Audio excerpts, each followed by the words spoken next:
Story number 1. My mother always made me play hide and seek with her. It was just her and me, and we played at 9. Each time, without failure, she told me to ignore her during the game. She told me that she would purposefully try to trick me, but if you really wanted to trick somebody, why tell them anything? We played in the park. I thought this was normal. I knew other families didn't do this, but at the same time, I thought there was nothing wrong with us doing it. I liked the park after all. During the night, the air was so fresh, and it was silent, and the trees seemed larger than usual. She counted down from 100, giving me ample time to run away. My general competitiveness always made me run away, and as far away as I could. I'd find some space behind many trees, and I'd lie down.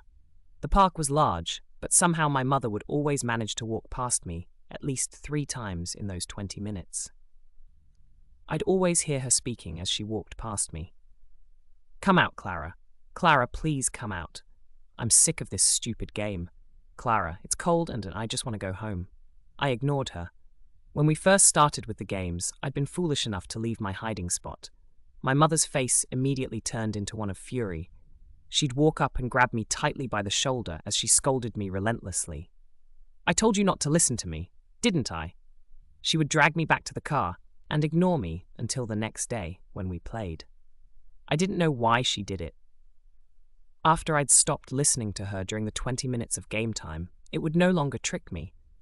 I knew she was lying, and it simply seemed like a waste of breath and energy to keep calling out for me. She got angry when she found me too. The park was a huge place, and if she hid somewhere I would never find her, but somehow my mother was excellent at tracking me down. It was like she sniffed me and hunted me down. Instead of getting angry at me, she got disappointed. She'd sigh loudly, and her eyes would tear up before she'd dejectedly walk to the car. That gave me the worst feeling ever, filling me with inadequacy. One time, she found me after only 2 minutes, and she broke down sobbing. I didn't get it. I felt a huge urge to win. I needed it, so I started to get creative. I hid myself in the bushes. I'd change my clothing to be more green and black and generally more inconspicuous. I got high up in trees, so it would be difficult to see me from the ground. I learned how to stay still, really, really still. And when I won, my mother would give me a smile. It wasn't a smile of happiness or a smile of pleasure. It was more a relieved smile. But I felt so proud when I saw it. We'd go home, and I'd have an easy time falling asleep. Then, my father came. One day, when I came back from school, I saw him talking to my mother. He was almost never home, actually. I'd seen him twice in my entire life, and my mother never really spoke about him. He was really just a stranger to me. I noticed the expression on my mother's face immediately. It was pale, white, shaking, eyes wide. I couldn't hear what he was saying, so I got closer in towards them. Of course, their conversation stopped just as I did it. Well, my father stopped speaking. The expression on my mother stayed the same. He turned to me and smiled in a wolfish way. It made me recoil away with disgust. He sneered. He fucking sneered. I thought it was normal. That was how my classmates acted after all. Later that same day, when my father was off in the toilet, my mother got close to me and whispered, "Don't come out." Not even after 20 minutes. My father got really energetic right before bedtime. I thought we'd skip the whole hide and seek thing. My mom looked really sick, and looking at the clock, she said, "Let's take a trip to the park." I immediately noticed that she didn't mention hide and seek. "Why?" my father asked. "Why not? Get some fresh air, maybe." "Fine," he said. "I like 'em active anyway." What the hell did he mean by that? Mom told me to change with a certain look, and I caught what she meant immediately. Put on hiding clothes. After doing it, we got into the car and we drove to the park. My mother was silent the entire way, but my father hummed. We walked together in the park for a while, my dad mumbling about work. I don't remember much of it. Honestly, it didn't sound like any job I'd ever heard. Then, suddenly my mother pointed at a tree in the distance. I noticed that it was the same tree she'd found me hiding behind the last time she'd caught me. These trees get so old. Then, they die. It's a shame they're stuck in place, unable to get away from the virus. She was saying, "Get away and hide." "Death is the way of all living things," Dad said. "No need to fear it." "I think I saw a squirrel in that tree," I said. "I'm going to go check it out." I disappeared into the forest I'd grown well acquainted to. I got behind a hill before changing direction and moving away. I made sure to try to move on the spots that wouldn't leave a mark. I needed to get far away before they noticed something was up. I thought about climbing a tree and hiding there, or about diving into a couple of bushes. Trees were only effective if people didn't check. Bushes worked great, but you'd have a small, if no, view of your surroundings. I chose the bushes, jumping into them, and trying to control my breath. After a couple of minutes, I heard my parents walking in the distance. "Clara," Dad shouted. "Where are you, sweetheart? If you're hurt, please say something and we'll help." "Clara," Mother said. "Clara, can you hear me, darling?" My heart beat faster. I knew for a fact that I shouldn't leave the bushes. That was the absolute worst thing that could happen. I kept me breathing under check as they moved further and further away from me. Then, they came back. "Please, Clara, your dad isn't dangerous. Please come out." "Clara, please, I need to get going soon. Please come out." "Clara," Mom said. "Where are you?" "Stop this silly nonsense," Dad said. Their voices eventually faded out. I stayed there, in the same position, for nearly a whole hour. My body started to ache, and I could feel insect crawling around on the back of my leg. I really wanted to leave this position. I heard a stick snap in the distance. It came from behind me. I hadn't heard their voices at all. Had they just stopped speaking? That terrified me, and I felt I needed to turn around and get a view, but I knew that would give me away. "Clara, stop with this silly nonsense. Come out." I was entirely silent. "Clara, please come out." Her voice was turning more and more desperate, more guttural. Fortunately, it was what seemed to be around 70 meters away from me, but she was approaching. "Clara," Mom said. "I'm getting tired. I just want to go home, eat, and sleep." I stayed silent as the voice grew louder. She was approaching me. "I know you're in the area. It's only a moment of time before I find you. I will skin you, haha. I'll start with your forearms, peeling off your skin with a dull knife, just like peeling back cheese. I wager there'll be lots of blood coming out, and screaming. I won't be able to focus, but that's all right. I can always switch to your other arm." She came closer. "You won't like it. I certainly wouldn't, but I'm not as stupid and fucking disgusting as you are, Clara. No, I'm glad I'm not a creature of filth like you. The only good you can serve is by being in my belly, by fueling me. I'll find you." The voice was only 20 meters away. "You'll regret not coming out." 10 meters. "You know, I don't eat the bones. They get stuck in my throat, but I can't leave them. I'll probably take them home with me and suck on them. They have a good taste, you know. It'll be perfect." 2 meters. She giggled. "Did she find me?" "Oh no. I debated whether I should stay still and hope for the best, or if I should look back. My fear was killing me, and it had to know, but I know looking would make noise. No, I had to stay still." "I know where you are," she said. "Fuck." But then, she began walking away from my spot. "I'll suck on your eyeballs before swallowing them. They're better whole, and they're always wet and squishy, so they go down the throat easily. If not, there's always blood. Oh, a mouthful of warm blood. Is there a better feeling?" I stayed still for that entire night, even after I was certain that they'd gone away. It was only when the sun was above me, and I could hear other children, that I stood up. One child jumped back and shrieked. He must have gotten properly terrified. Then, I made my way back home. Dad wasn't there, but Mom was. She hugged me. Story number 2. My shady landlord is hiding something in the basement. I was eating breakfast in the little kitchen of our student house when I heard the voices coming from the basement again. It was strange, because that part of the house was unoccupied. And yet I'd heard the voices coming from down there again and again. Each time it was a man and a woman, their bickering carrying through the vents to my ears. My friend Ted was living with me at the time, going to school for music theory at the same college a few blocks away. He came downstairs just at that moment to eat a bowl of cereal. I put my finger to my lips and pointed down as he entered the room. "You hear that, right?" I whispered. He raised his eyebrows and listened. The voices continued arguing bitterly. "Again? Who the hell is that?" It had happened a few days prior as well. We had only recently moved into the house, and the landlord was a bit eccentric, but he'd assured us that we were alone when we'd asked him about it. I heard the front door open suddenly. Hello, guys, our landlord shouted in his deeply accented voice as he entered, unannounced, just as I was thinking of him.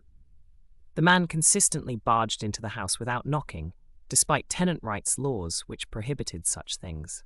He also liked to hook up the adjacent houses, which he also owned, with Ethernet cables running out through the back door, thus providing cheap and painfully slow internet access for us and the entire neighborhood. A couple days prior, Ted and I had begun to call the landlord Dragon, mostly due to his Machiavellian nature and because he told us he lived on a street called Stone Ridge. Also, his last name was Dragovich or something similar. We didn't dare call him Dragon to his face, though, although, in retrospect, he probably would have taken it as a compliment. "Hey," I said, as he entered the kitchen, "could you give us a call next time you want to come over? Even just knocking would be a big improvement." "You guys are so funny," he said, sitting down and pouring himself a bowl of cereal. "Wild college party, guys. I love it. So, what are we doing today? Playing a prank on the dean like in movies?" Ted and I looked at each other awkwardly, unsure how to get him to leave and understand this was not okay. He couldn't just come in uninvited and eat our cinnamon toast crunch. But at the same time, there was the matter of the basement. Actually, we're mostly just doing homework today. Very busy with homework, but we were wondering about the basement. We heard voices from down there, just now.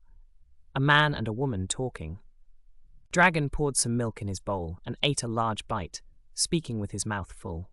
"There's nobody in the basement, guys. We've been over this. You want me to show you? Come, I'll show you. We go see basement together."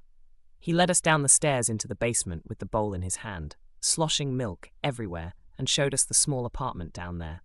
To his credit, it was completely empty. See, no voices to make talk. You boys hearing things. "And there's no other rooms down here?" I asked. "None. Like I say, you imagine this. These old houses, they make sounds weird sometimes." He led us back upstairs and sat back down to finish his cereal. "So, you guys liking this place so far, right? Pretty nice? You have whole house to yourselves. Bachelor pad. You party it up. Just make sure you invite me, okay? And don't wreck the place. Actually, on second thought, no parties." He stood up after finishing his cereal and puttered around the kitchen for a few seconds, then blurted out, "Oh, by the way, you have my rent money? It's only the 15th of the month. We don't have to pay you for another 2 weeks." Okay, if you don't have it, no problem. All right, you guys have a good one." Dragon went out the front door, and the two of us were left alone again, wondering what the hell we'd gotten ourselves into with this awful low-budget house we'd rented. Little did we know, it was about to get much, much worse. That night, I was in my bed sleeping when I woke up shivering. It was freezing cold in my bedroom, and when I opened my eyes and exhaled, I realized I could see my breath. What the hell? I considered just wrapping myself up in another blanket, but then decided against it. The thermostat had to be malfunctioning, or it was adjusted wrong. It was dangerously cold in the house, and if I didn't do something fast, it would only get colder. Surely enough, when I got downstairs, the digital thermostat showed the temperature reading was 50 degrees Fahrenheit. I pressed the arrow buttons at the side and watched the goal temperature increase until it read 72. Then I bumped it up a couple degrees more, just for good measure. The heating vents kicked on, and I held my hand up to the one in the kitchen to warm my numb fingers. I went back up the stairs to my bedroom and laid down, closing my eyes and drifting to sleep. But an hour later, I woke up shivering again, my breath a frosty plume each time I exhaled. This time I stomped down the stairs and over to the thermostat, where I saw it read 45 degrees as the goal temperature this time. I couldn't understand why it would be doing this, so I looked at the settings on the thermostat and played with it, trying to figure out what was causing the issue. Everything looked normal, and this hadn't happened on previous nights. It didn't make any sense. So I decided to go down to the basement to take a look at the furnace for myself. I opened the door leading down the stairs and began to walk slowly down the steps to the lower level of the house. It was dark and silent, and when I tried to turn on a light, none of them seemed to work. Once I got down to the basement, I realized it was much warmer down there. It was actually very hot. I was quickly sweating as I made my way over to the furnace. Something was definitely wrong with the heating in the house, since it was freezing on the second floor, but it was an oven down in the basement. But that didn't explain why the thermostat kept changing on its own when I had checked its programming to make sure it was set right. The furnace offered no clues, mostly since I had no idea what I was looking for. Everything seemed to be in good working order, at least as far as I could tell in the dim light. The big steel beast rumbled and groaned to life suddenly, startling me as it kicked in to meet the demands of the thermostat upstairs. Hot air began to fill the room, and I started to sweat even more. Giving up on trying to fix it, I went for the exit instead. Just as I reached the door, it slammed shut in my face. I felt as if I was going to have a panic attack as I stumbled backwards, terrified, my chest suddenly tense with fear. For a moment I was too terrified to try and open it again, but the temperature was rising quickly in the furnace room, and I needed to get out fast. "Hello?" I called out softly, but no one answered. Pulling on the door handle, I found it wouldn't open. I threw my shoulder against it, but the thing wouldn't budge. Looking around the room, I saw a small window set high in the wall. I moved a nearby milk crate to stand on it and slid the window open. It would only open a few inches. The child safety lock was stuck, so I couldn't get it to go any wider. There was no chance of squeezing my bulk through that crack, I thought. But at least the open window was allowing a breeze to waft in, cooling my sweat-dampened face as I stood pacing, trying to figure out a plan. The room was small and devoid of any useful items. The more I looked, the hotter it started to feel in there, the small window making little difference. I felt like some terrible dog parent's child trapped in a parked car on a hot summer day, sniffing at that small gap of freedom and fresh air offered by a narrowly opened window, panting as my oxygen ran out. I was beginning to look at the furnace again, trying desperately to find a way to turn the temperature down, when I heard the voices again, this time more distinctly. "Okay, gentlemen, this is a young one. You've seen her pictures. Need I say more? We'll start the bidding at 10,000. A soft whimpering sound came as well, and I realized there was a tiny crack of light in the wall to the left of the furnace. Looking through the gap, I couldn't see much. I needed to get closer. Pushing against the panel, it began to slide forward. It appeared there was a secret room beside this one. That was where the voices had been coming from all along. The secret door revealed a winding staircase leading down. I followed it, taking my steps slowly and carefully, being as quiet as I could. As I drew closer to the hidden area of the basement, the voice became louder and could be heard more clearly. "I hear 20. Do we have 25? 25. I see you're 25. Do we have 30? Ah, very good, sir. You won't regret that. The gentleman has made it 40,000. Do we have 45? Good. 45. Do we have 50? The auctioneer's voice was practiced, and I could tell he had done this many times before. He was focused so intently on the screen that he didn't even see me sneaking up on him with a paperweight in my hand. The first item I'd seen on a desk upon entering the room. 50,000! That's the highest bid of the night. Very good, sir. We'll have her sent over a med. His voice cut out as a wet, bone-crunching sound echoed throughout the room. Panting, I dropped the bloody paperweight to the floor where it landed with a loud clomp. The young woman, a girl really, was blindfolded and whimpering beside me. A camera mounted on a tripod was pointed at her, surrounded by stage lights. Her wrists were bound with duct tape and her skin was red and irritated around that area.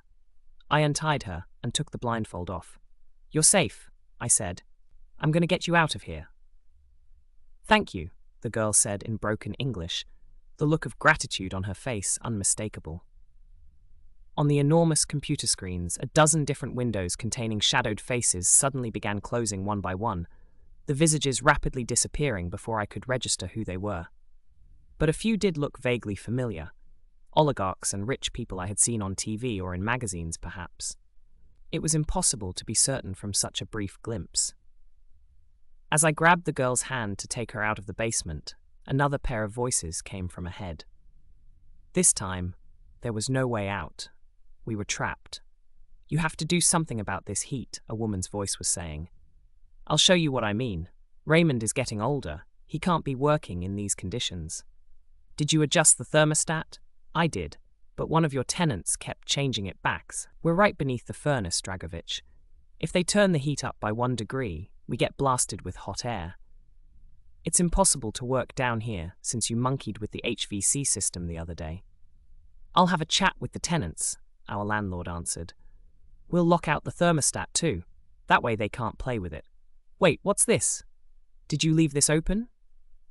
The two voices paused, and then a rustling sound of movement came hurrying towards us.